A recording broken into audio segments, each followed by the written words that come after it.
live. I'm Brent Humphreys. He's Gage Berdovich, and this is Yelling from the Couch. Gage, how we doing, man?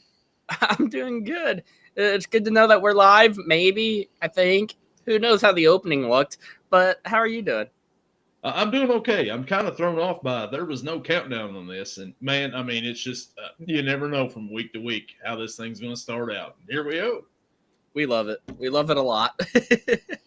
Click record, start recording, and sometimes it's like, hey, here's a countdown. Today it's like, nope, just go on right now. No time to prepare. Here we are. None at all.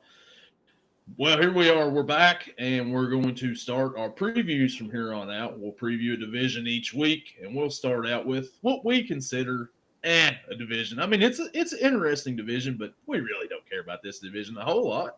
No. It's way out west. The NFC West is where we'll start. Of course, we're finishing with the best division in football at the end of this, and it's the AFC North, right? But we got to wait a little bit before we get to that. We got to wait a little bit. We got to build up to the main event. You start at you've got our opener here, and you got to work up to the main event. So this is going to be our opener for the preview, the NFC West. Gage, before we talk about that, I want to ask about your Pirates real quick because it's kind of interesting. 6 straight wins last week, 3 straight shutouts, and then 6 straight losses, including 3 straight shutouts. Man. There was a little bit of hope during that win streak. Just a little bit. Just a little bit. And now it's all gone. And you know what? We get O'Neal Cruz at the home run derby and Paul Skeens for the All-Star game. That's what I'm looking forward to. After that, I'm ready for football season. Yeah, they were the most interesting team in baseball for a little bit, and still kind of a little interesting there. With the 6 straight and the 6 straight, either way. But they keep things very entertaining, one way or another. Sometimes. Maybe I'm being a little, They're just the first team to do that with 6 straight wins, 3 shutouts, and then lose 6 straight, being shut out 3 times. But that's. How many times in history has a team shut out a team 3 straight games and then get shut out themselves 3 straight games in a row, back to back like that? One time ever happened? Yeah, one time. Yeah, the Pittsburgh Pirates here this past week. History made. Yeah, not good history either. No. And the Reds, they lost 4 in a row. Then they've won 2 in a row. Now they got the Rockies. They're still hanging on. If they could sweep the Rockies and be within a game at the All-Star break, I've still got hope. But we'll see. Must be nice. They also have a De La Cruz in the All-Star game, and Andrew Abbott pitching made the All-Star team. So, yay. I am so ready for baseball season to be done. It is not fun. I'm still hanging on right now, but who knows how long that's going to be. So we're here for the NFC West preview, and we'll start off last year. The Los Angeles Rams won the NFC West with a 10-7 record. The Seahawks also had 10-7. Went 10-7. The Rams were the only team to make the playoffs. There's been a lot of moves this year in this offseason. Some of the teams look a little bit different, especially the Seattle Seahawks look a lot different than what they have. Yeah. Gage, where you want to start at with this NFC West? You mentioned the Rams, so I think we could just start there. Right. You said a lot of moves being made. The one move I'm looking at, they signed, basically a specialist in the run game. D-tackle Poona Ford, 5'11", 315. And for a team that gave up 599 rushing yards in 2 games against the Eagles, they needed to do something to buff up that run defense. And I think this is a pretty solid way of doing that.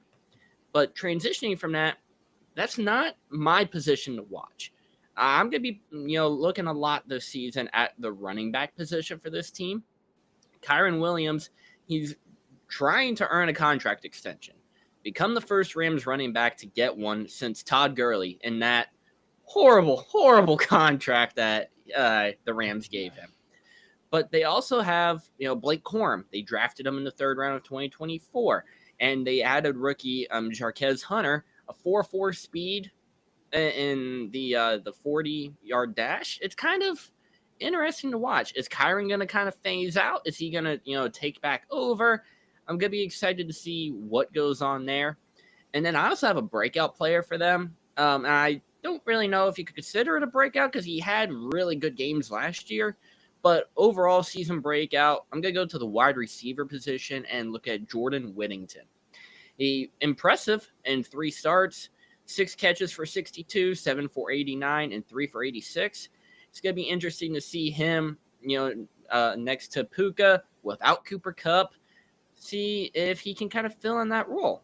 And do I think they'll be better in 2024? Yeah, I do. I know, like you said, they won the division, but I think that they're going to be even better this year. And I don't know why. You lose Cooper Kupp, you lose a couple other key pieces, but then you bring in some people. You brought in Devontae Adams as well. I think it's going to be a much better squad than last year. BetMGM has their win total at 9.5 wins, and I'm going to take the over on that as well. Yeah, 9.5 wins for this team, kind of, I wouldn't say, revamped a little bit, but they kind of revamped a little bit. Yep. It was very down last year. He was not that great at all. He had one of his probably his worst season as a, NFL player. Puka Nacua, got suspended a game, but he, done his thing most always. Mm-hmm. Riverside just loves kicking Brett out. I swear it's every week. Riverside just absolutely does not like having him in the studio. We'll see if he comes back here. Give it a little bit. I don't want to step on where he was at. But, kind of what he was saying. Rejuvenated, revitalized. And it almost seems like this team's almost a completely different team than what they had last year. And like you were saying, Stafford did not have that good of a season last year.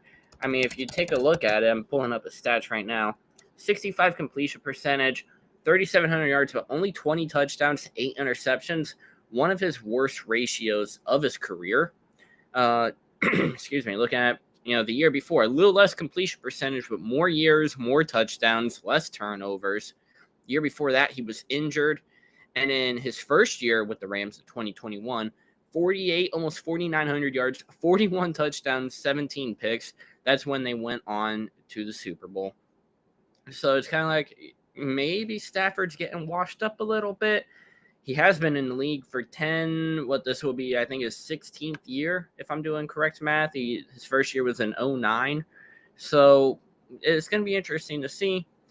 But, it looks like Brent was trying to come back there. But I guess, what? I'll take over. Why not? Let's move on to the next one. The Seattle Seahawks. They finished last season tied with the Rams at 10-7. Did not go to the playoffs, however, because of that. So the key question, and it was a key question when they had Geno Smith last year, can the offensive line protect the now starting quarterback of Sam Darnold?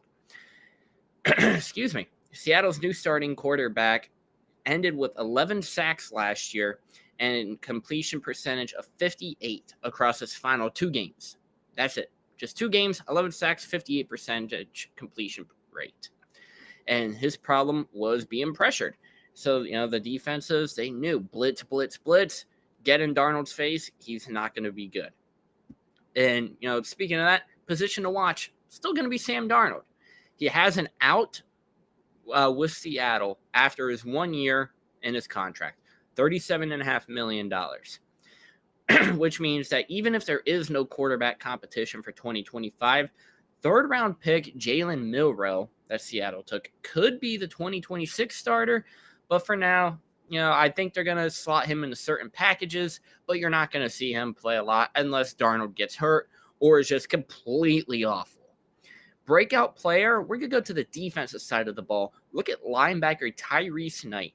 The defense, they seemed primed for a breakout, ranking top 5 in opponent points per game, points per drive, and defensive expected points added per play after their Week 10 bye last year. And this uptick coincided with Tyrese Nice's promotion. The 2024 fourth-round pick averaged 8.1 tackles a game as the snap count skyrocketed. Now, the question is, are they going to be better in 2024? I don't know. I can't definitively say yes. I can't definitively say no. Last year was Sam Darnold's first great year as a quarterback in the NFL, so it really depends.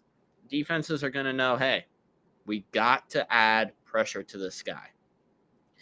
Oh, is he back? That is the question. Hey, he's back. Hey, I'm back. Man. Gotta love Riverside. That's all I'm going to say. Gotta love it, man. That's what I was saying. Riverside loves Don't give you a countdown. All Riverside. The time, man. I don't know why. Like, the internet connection's strong, got good speeds, everything, and Riverside just drops right out. Great. It's the only app that does this. Just crashes. It's like back when we were recording Spotify for podcasters, like who is associated with Riverside. Yeah, it would drop me out all the time on that too, and it's like StreamYard's about to get a call from me. You know, we're about to set up on it. The only good thing about that, at least we recorded, weren't live for that. Yeah, that's true. Because man, it's just it's like sitting here talking about man. The Rams is going to be looking wholly different next year, revamped. And here I am just on this big old thing. And next thing you know, it's like, you're trying to connect. I'm like, I'm connected. Anyways, Puka Nacua last year had a pretty good season. He was hurt a few times. Like, I think that's the thing with him. He gets hurt a little bit. You know, he's kind of injury prone a little bit, but he stays healthy. Man, he's just about uncoverable out there. And Cooper Kupp last year was just awful. One of his worst seasons he's ever had as a pro. I mean, probably his worst season he's ever had. So they let him go. And then they bring in Devontae Adams, who, he wasn't all that great last year. He had a few bright spot games. Was it because of the system he was in? I don't know. The Rams feel like they could probably do something with him. You mentioned on the defense, Poona Ford, the defensive tackle that they brought in to kind of maybe take Aaron Donald's place a little bit, kind of, go into that spot. I mean, you're not going to replace him, of course, but kind of help your defense out a little bit. You've got Jared Verse over there. And then Stafford, this could be Stafford's last year with the Rams, maybe. I mean, he's getting up there. There talks like he might not come back this year. He decided to come back. And like you said, Kyron Williams, he's out there playing the running back, and you got Blake Corum. So, I mean, they got some weapons out there. So the Rams should be, I don't know, what was the over-under on them? Was it 9.5? For the Rams, we are looking at 9.5. 9.5. I'm definitely taking the over on that. I think that they can win 11 games this year. I'm with you. I think that they're going to be better than they was last year. Last year, I think they started out pretty slow, and that was, because Nacua and Kupp was hurt. But when they came back, Nacua was pretty good, except for when he lost his temper in one game. But still, I mean, it happens. But I think the Rams are going to win this division once again this year. So, spoiler alert, I'm already calling it. 11 wins is going to get you the NFC West this year. That's what I'm thinking. Fair enough. And so then we'll go to the next team. Let's talk the Seattle Seahawks, the revamped Seattle Seahawks. Gage, they let go of Geno. They trade DK away to a certain team in the AFC North. They let Tyler Lockett go, and they bring in Sam Darnold. What do we think about Seattle's offseason and what they're looking like for this season coming up? Well, it's very odd. You wouldn't think you get rid of Geno and you get rid of DK, and who do you bring in? Like you said, Sam Darnold and Marquez Valdez-Scantling as well? Like, MBS. Like, that's definitely something. They definitely did a thing. I'm not sure if it's good or not, but the one thing we saw last year, especially the last 2 games with Sam Darnold, was if the defense gives him pressure, he's not going to be successful. Last 2 games last year, he had 11 sacks and a 58% completion percent. That's not good. I don't care how you look at it. That is not good at all. So in Seattle, they have a leaky offensive line. That, I think, has to be the number one priority for their new offensive coordinator, Kubiak, and their offensive line coach. There's still a competition going on for center and right guard. So it's going to be like, you got to figure out what's the strongest one. How are we going to protect Darnold? And is he going to be able to see the pressure coming? Because it does not feel like he was able to do that last year, especially towards the end. And he's also my position to watch. Not just Darnold, but just the quarterback position in general. Luckily for Seattle, they have an out from his contract after 1 year, $37.5 million. Even if there's no quarterback competition in 2025, which I highly doubt there will be, they did draft someone in the 3rd round. Maybe a little Jalen Milroe action comes into this year. Maybe he sits the entire year and is the starter for 26. I don't know, but I could see them giving him certain packages, and maybe at the time or as the season progresses, if Darnold's not doing what he did at the beginning of last year, maybe we see a little bit more Milroe action, but it's going to be hard to tell. Don't really know how he's been able to perform, through training camp, but according to their offensive coordinator, quote, you see him in there at 4:30 in the morning. Yay, more power to you, man, because I'm dead asleep at 4:30 in the morning. So, hey, good on you. We're going to go to the defensive side. My breakout player for them, linebacker Tyrese Knight. Their defense as a whole seems very primed for a breakout. After their Week 10 bye last year, they were top 5 in opponent points per game, points per drive, and defensive expected points added per play. This uptick coincided with the promotion of Tyrese Knight to the starter.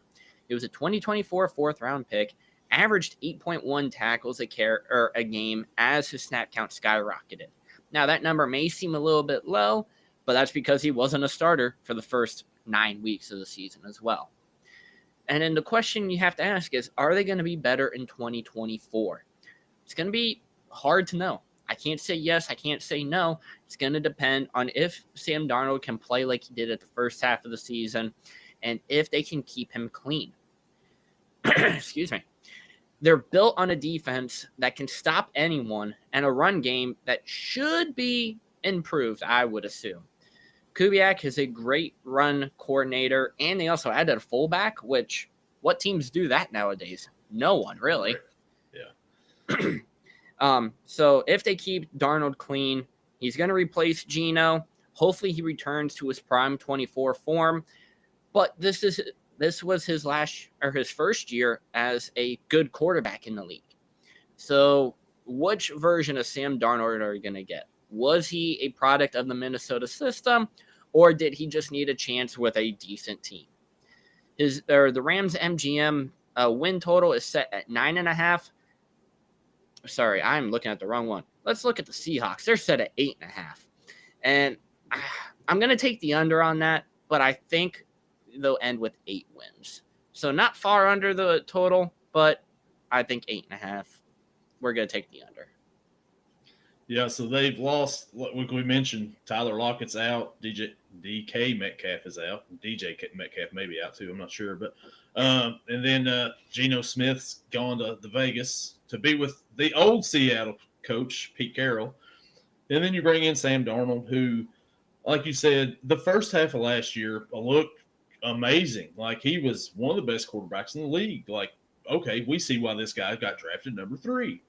And then the end of the season comes along. You're like, oh, we see why he was saying he was seeing ghosts.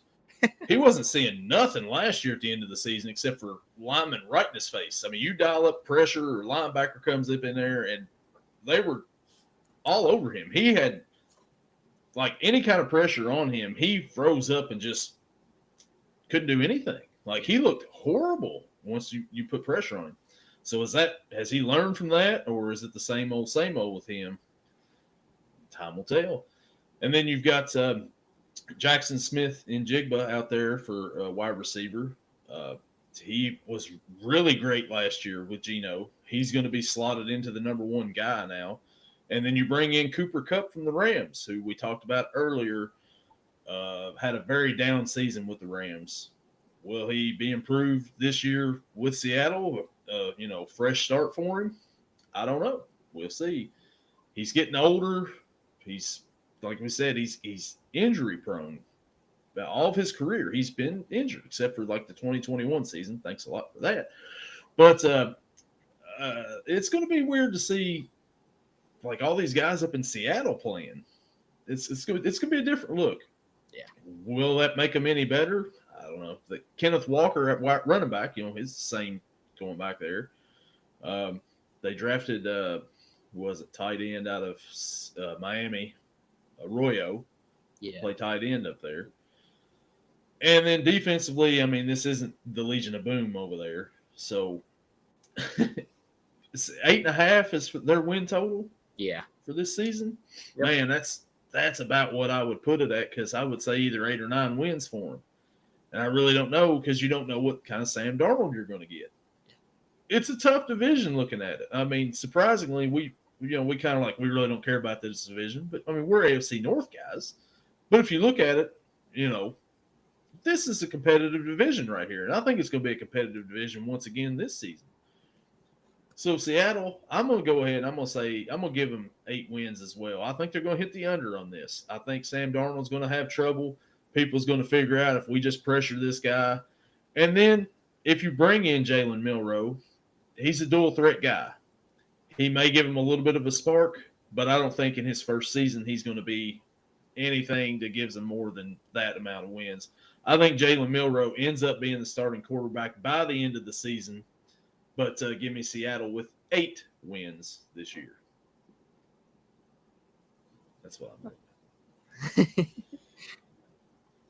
And so we're halfway done with that division right now, and let's go with, I'm going to save the most interesting team for last, the team that we talked about every we'll talk about it a little bit. But let's go to your Arizona Cardinals. Kyler Murray, Marvin Harrison Jr. I'm pretty sure every time last year we previewed the Arizona game, we're like, Marvin Harrison Jr., man, he's going to have a breakout game this year. He was a stud in college, and this is it. This is the week.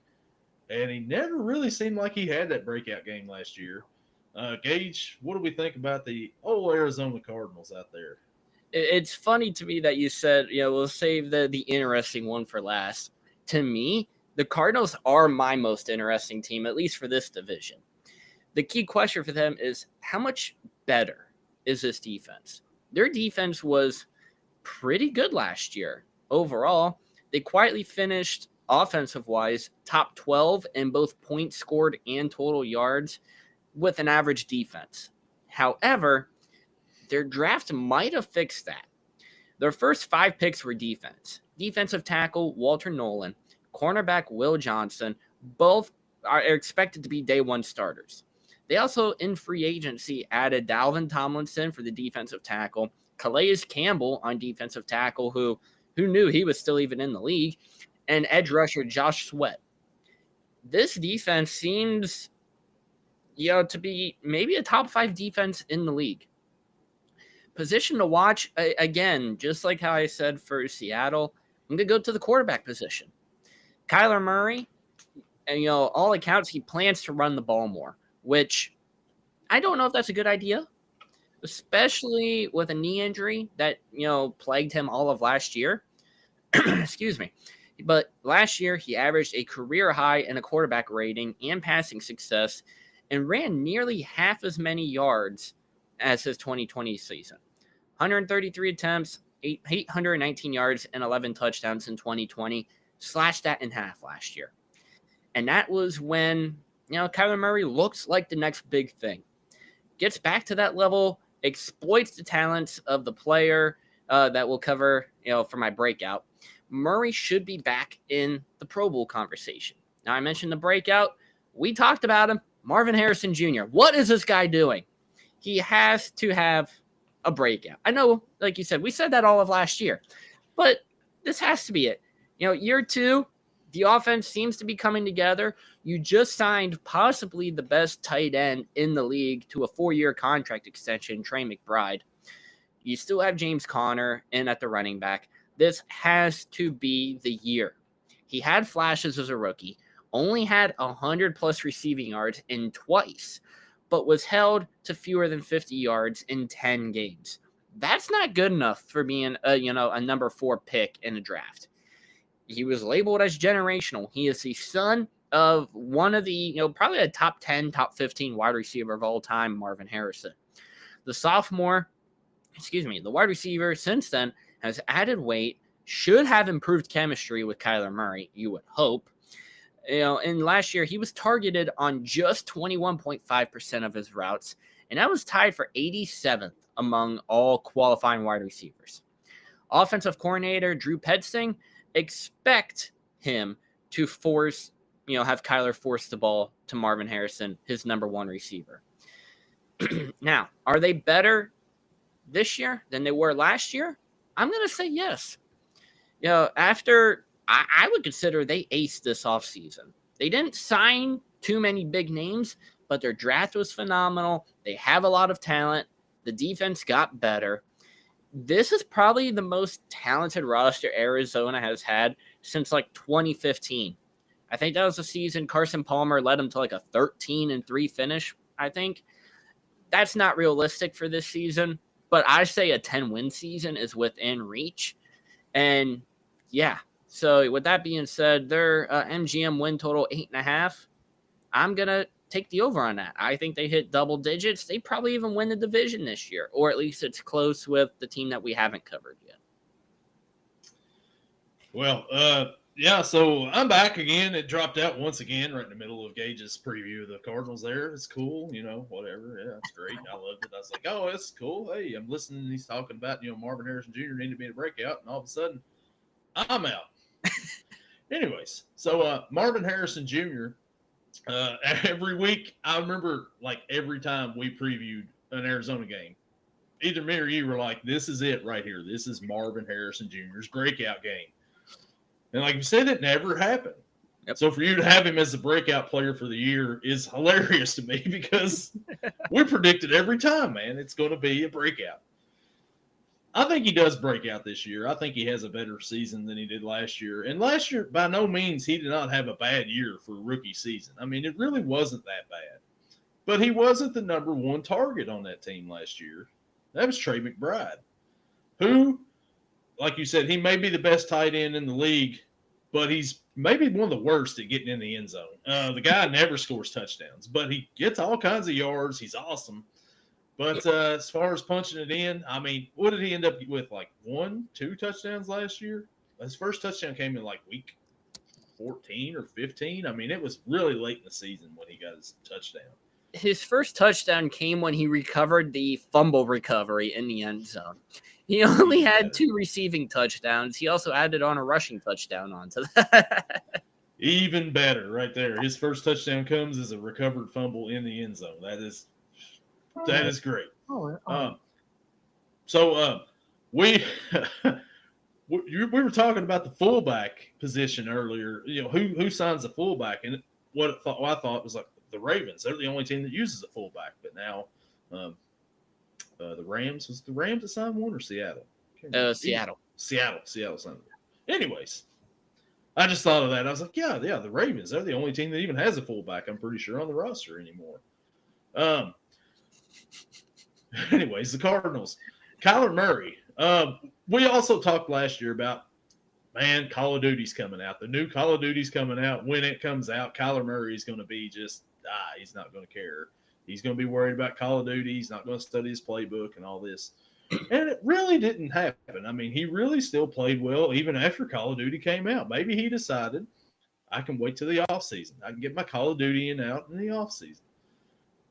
I don't know, but he had a pretty good season last year. He led him to 8-9. I think Gannon, the coach, is a pretty decent coach. I mean, the 2 years before that, with Murray as quarterback, they were 4-13. Murray's got to stay healthy though. That's the thing there. You said they signed Calais Campbell, who I thought retired 3 years ago. I don't know. He seems to pop up every so often. You're like, oh yeah, Calais Campbell, who's been playing since the mid 2000s, still in the league, playing defense. He has one every play year, and everyone's like, "Oh my God, this guy's still around." Yeah, and now I know what ahead of time. I'll be like, "Oh yeah, I knew that. We talked about him in the preview, Calais Campbell." But I think that the Cardinals actually have a decent, favorable schedule this season. They had 8 wins last year, and they weren't last in the division last season. They were 3rd. I think this year, I don't know if they can win the division because I've got the Rams winning 11, and I've got the Rams winning with 11. But I think Arizona can win 10 games this season. I like Arizona to hit their over. They're 8.5 for their over-under, right? Yes. Give me the over. Give me the over on that one. I like Arizona to win 10 games this season. Kyler Murray to have a good season. And, of course, Marvin Harrison Jr. is having a breakout year. He's gonna have 1,000 yards receiving this year. About 8 touchdowns. It's going to be a good season for Arizona. I think they're knocking on the door of the wild card. I don't know if they get in the playoffs because last year 10 wins didn't get Seattle into the playoffs. Yeah. And after they had 10 wins, they're like, let's just blow it up. Let's get rid of – we need Sam Darnold. So they went out and got Sam Darnold. But, yeah, Arizona, 10 wins. I hope Marvin Harrison has like 150 yards in his first game, and we're like, see, we were right. And then he goes and no more 100-yard games the rest of the season. Yeah, that's probably most likely what's going to happen. That'd be my guess right there. Because even in college, and it may be a Marvin Harrison thing. Because I mean, even in college, I was like, man, Kyle McCord must be horrible because he's got Marvin Harrison Jr. out there, and he can't get the ball to Marvin Harrison Jr. And Marvin Harrison Jr. is a stud out there. And then, like, he would make some, like, awesome play. And he'd be like, see, that's why. That's why. And then everybody else was like, yeah, man, Kyle McCord stinks. We need to get rid of him. So he ended up transferring. And Marvin Harrison still didn't have a breakout game in the NFL. So I don't know. Maybe it's not him. Maybe it is Marvin Harrison Jr. I don't know. Well, let's just set one thing straight. Kyle McCord was awful. He was awful, but once he went to Syracuse, he put up a lot of numbers in Syracuse. But who was he playing? Yeah. Who was he playing? No, I mean I know your team's in the ACC, but the ACC's football, it's not the best football right there. No, but Kyle McCord against Pitt last year. Well, what was it? Like 2 pick sixes, 5 or 6 picks total. So yeah. Yeah, he put up a lot of numbers, but he put up a lot of bad numbers too. So yeah. Did Kyle McCord go anywhere? I don't remember. I haven't heard anything. I'm pretty sure he's went somewhere, but I want to say Philly. Oh, he's definitely not playing. Yeah, the Eagles. Yeah, he's not playing then. No, not at all. Unless Jalen Hurts gets hurt, and I don't even know who the second string is, but unless that guy goes down too. Is it Tanner McKee? He's also there. I don't know if he's second string, but he's there. He's got to be second string, I would guess. Kenny Pickett's out. Yeah. I would like to say I feel bad for Kenny, but I don't. No, I don't. I don't feel bad for him. He's going to be starting. He's going to be the starting quarterback at the beginning of the season. Oh, it's not even. So it goes Jalen Hurts, Tanner McKee, Dorian Thompson-Robinson, Kyle McCord. I forgot they got DTR from the Browns. Nice. Yes. McCord, you're cut, buddy. Sorry about it. Yeah. Welcome to the practice squad, pal. And that brings us to, let's see, we went over the Rams. We went over the Seahawks. Went over the Cardinals.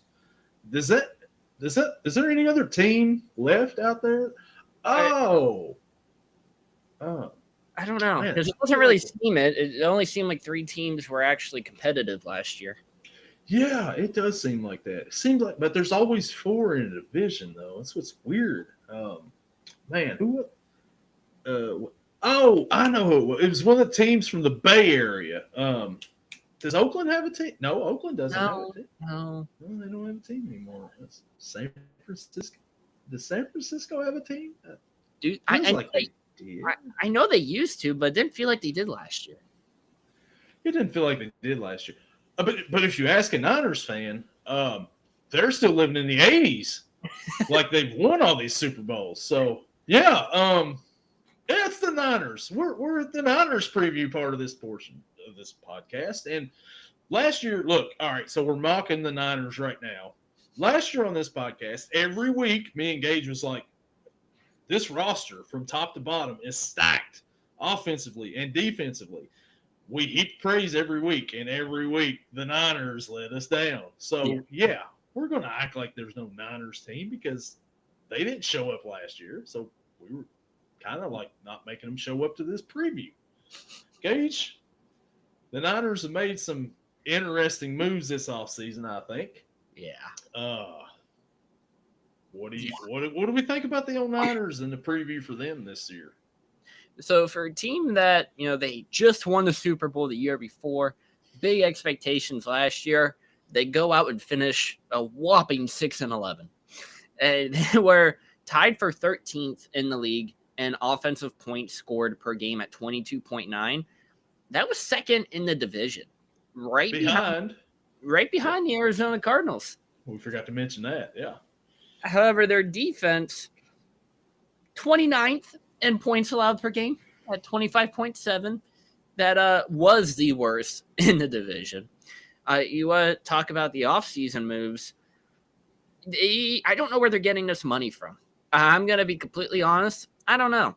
You re-sign George Kittle, 4-year contract. And that's like, okay. You re-sign Fred Warner, 3-year contract. Then you re-sign your quarterback of the future, Brock Purdy, to a 5-year contract. And you want to talk about fullbacks? They also re-signed Kyle Juszczyk to a contract as well. After he visited Pittsburgh, and I thought we were going to sign him. Let's see. Who else did they sign? They signed, defensive back Jason Pinnock, who he's had good times in his career. Wide receiver DeMarcus Robinson. After losing Deebo Samuel to Washington, maybe it's an okay substitute for now. Maybe not. I highly doubt it.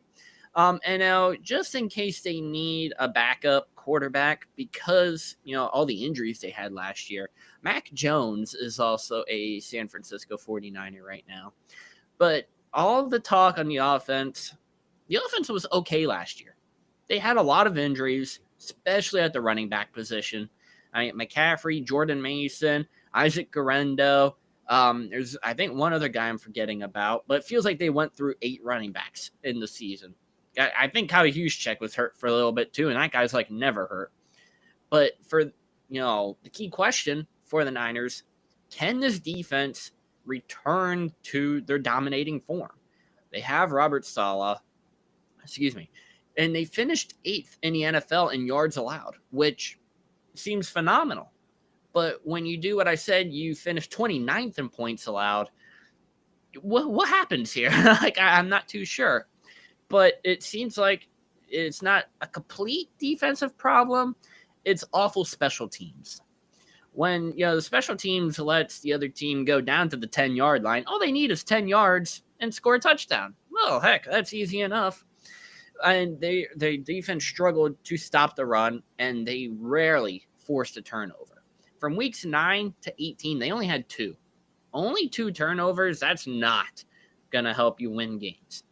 And like I mentioned, series of injuries and an inexperienced coordinator didn't help at all. So maybe this was just a bump in the road. Maybe they returned to form, but that's going to be interesting to see.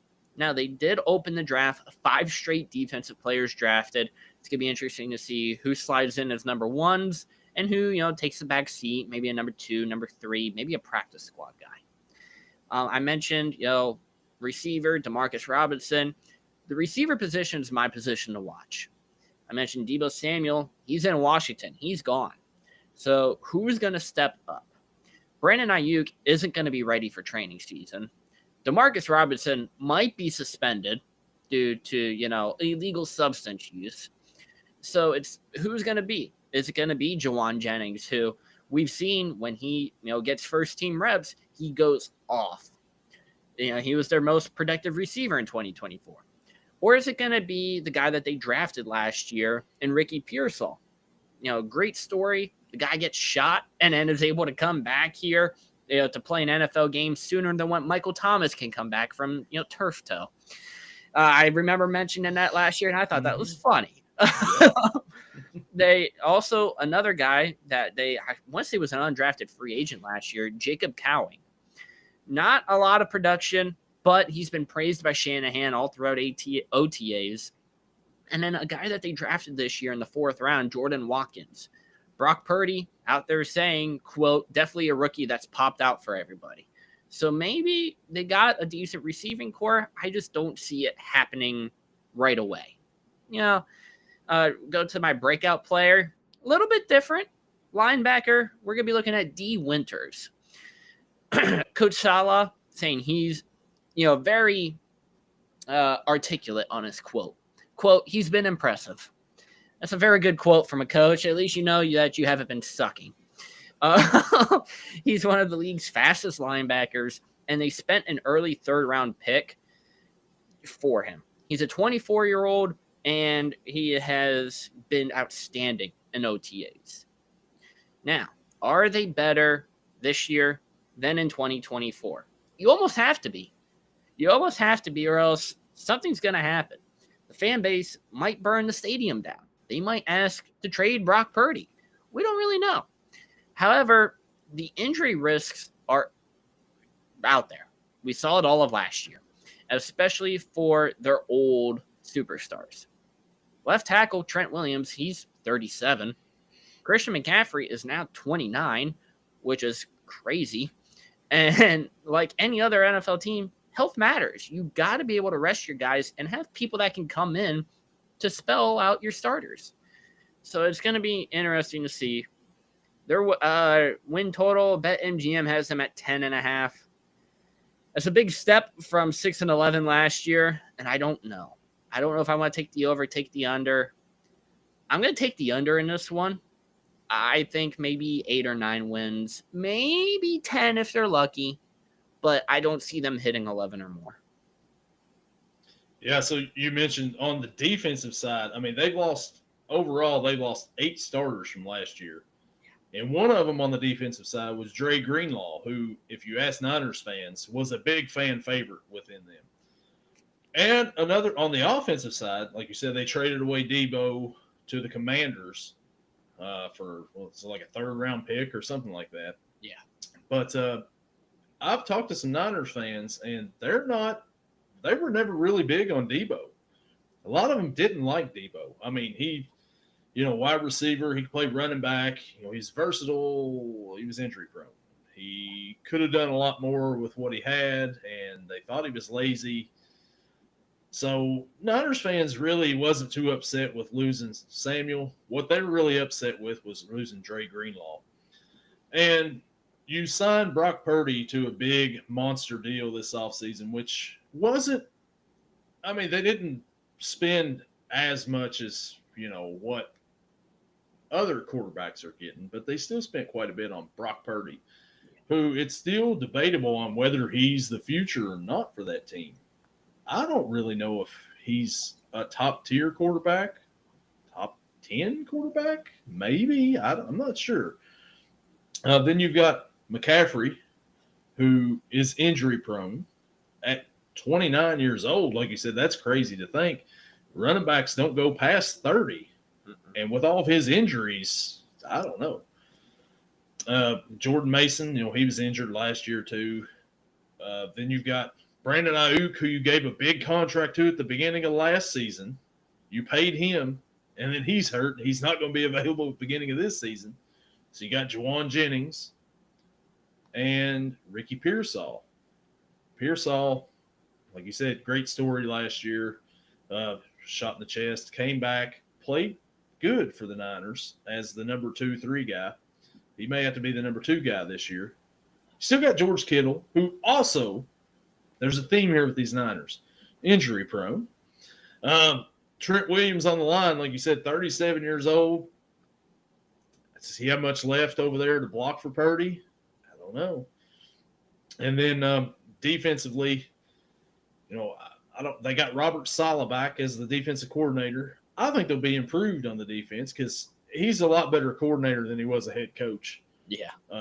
Obviously, but we'll see what it is for the Niners. Did you say 10.5 was the over/under for them this season for the win total? Yep. 10.5. I'm taking the under. I'm thinking 9 wins for them this year. I think that they're going to be improved from last year, which isn't saying much. It's a competitive division. They could go like 3-3 in this division right here. I don't know, but I think that they're going to go 9 wins. Niners. 9 wins. 9-win Niners. The 9-win Niners this year. Kyle Shanahan, is he still the evil genius? If he gets 9 wins, are they going to be ready to run him out of town? I don't know. I don't know, but I think we need a T-shirt that says 9-win Niners.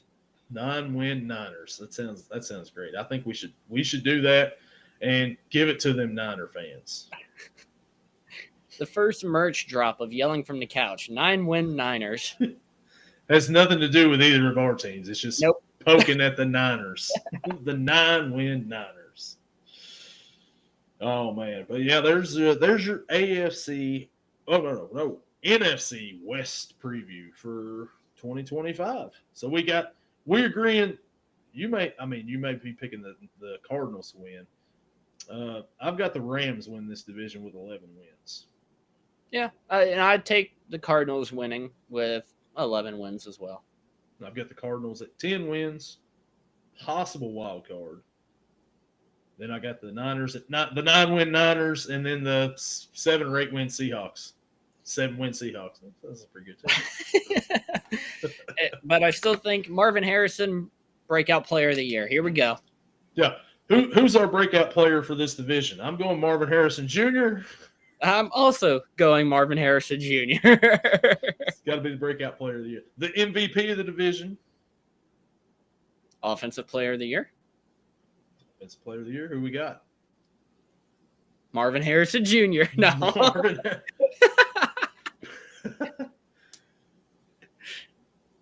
Puka Nacua is offensive player of the year in the division. Ooh, Can't say DK Metcalf. Give me Jackson Smith and Jigba. Ooh, I like it. Let's see. Defensive player of the year. I know I mentioned him earlier. I'll take Poona Ford. I think he's going to be a force to be reckoned with. Oh, man. Let's see. I feel like there's a really obvious one, but I didn't want to take him. For which team? Fred Warner? Yeah. I'll go Fred Warner then, defensive player of the year. He got the big contract. Yeah. I don't know. He's not proving anything now. He's already got paid. See, MVP, it's got to be a quarterback probably because it's always a quarterback. Mm-hmm. Who's your MVP of the division?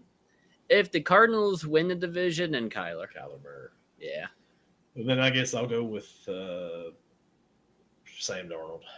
He's your MVP for the division. Oh, God, no. Matthew Stafford. I'll go with Matthew Stafford. Sam Darnold. 7 win Sam. I mean, here we go.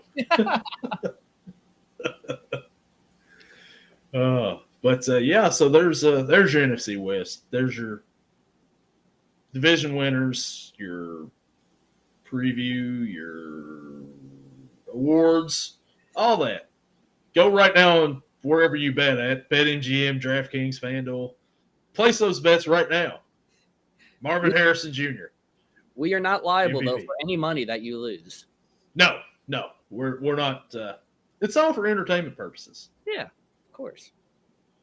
Nor do we condone gambling on this show. No, it's just all for fun. Yeah. Yeah, entertainment purposes only. Wonder what Marvin Harrison Jr. MVP odds are right now. Ooh. You know what? He probably doesn't even have MVP. Even better. Let's see here. Well, not MVP, but Offensive Player of the Year at plus 5,000. Oh, I love it. Oh, wait, what do we got here? This is from August. I don't think that. I'll tell you, some guy put a crazy bet back in August. So this would have been for last season. How many zeros is that? 1, 2, 3, 4. Plus 300,000 for Marvin Harrison to win MVP last year. So you're saying there's another person out there that has the faith in Marvin Harrison Jr. that we do on this podcast? Yes. They thought he was really going to break out. Now, according to Google AI, which who knows how right this is, betting odds for the 2025 NFL MVP award are available, but wide receiver Marvin Harrison Jr. is considered a long shot at plus 50,000. 50,000. I mean, man, you put $1 on that. Whoa. It's happening. I'm calling it right now. No, I'm not. I'm not calling it. But, you know. Yeah, you place that bet and let me know how it goes. Yeah, I mean, I'm comfortable putting $1 down on it. Sure, why not? I think you can make better use of your $1 by mailing it to me, and I will find something to do with it. Mailing it to you in a 52 cent or whatever it is stamp, 55-cent stamp right now. Yeah. Yeah, why not? Well, so there's your NFC West preview. And next week we'll go to the AFC West. Stay out west, young man. And we'll go with the AFC West. Gage, one more thing here before we get off of this podcast in this episode. Your 4th of July last week. Did you watch any of the Nathan's Famous hot dog eating contests? No, because I was working. But, man, a lot of hot dogs were ate. Let's just say that. 70 and a half hot dogs and buns in 10 minutes is insanity to me. I would throw up after like 5. I was sitting there thinking, how many hot dogs and buns could I eat in 10 minutes? Probably like 3. I mean, I'm slow at eating. You know, I couldn't sit there and just, you know, and the wet buns that they put it in the water and it's all over their face and it's just, We're going to need a yelling from the couch hot dog eating contest and get Joey on here for it too. Oh man. If we did that, I'm probably finishing last place because I'm going to be like, ugh. I can't do the buns too, man. It's the over under is 5.5 for us. Yeah. Joey Chestnut's is 70 and a half, and ours is 5.5 for 10 minutes. We're not the same. We're coming for you. Yeah. No worries on that. We won't be at Coney Island next year with you on stage. There's no way. Oh man. There's other things I can eat really quick, but hot dogs is not one of them. No, not at all. Especially plain. I need like ketchup or something on my hot dogs. Yeah, and it's just plain hot dogs with buns dipped in water. Yeah. The way it goes down easier. Disgusting. But, yeah, so on that note, we'll end this episode right here, and we'll see you next week with our AFC West preview. And hopefully Riverside stays on the whole time. Riverside, do better. Yeah, be better now. Jeez. We will be. You need to be. All right. We'll see you all next week. Later.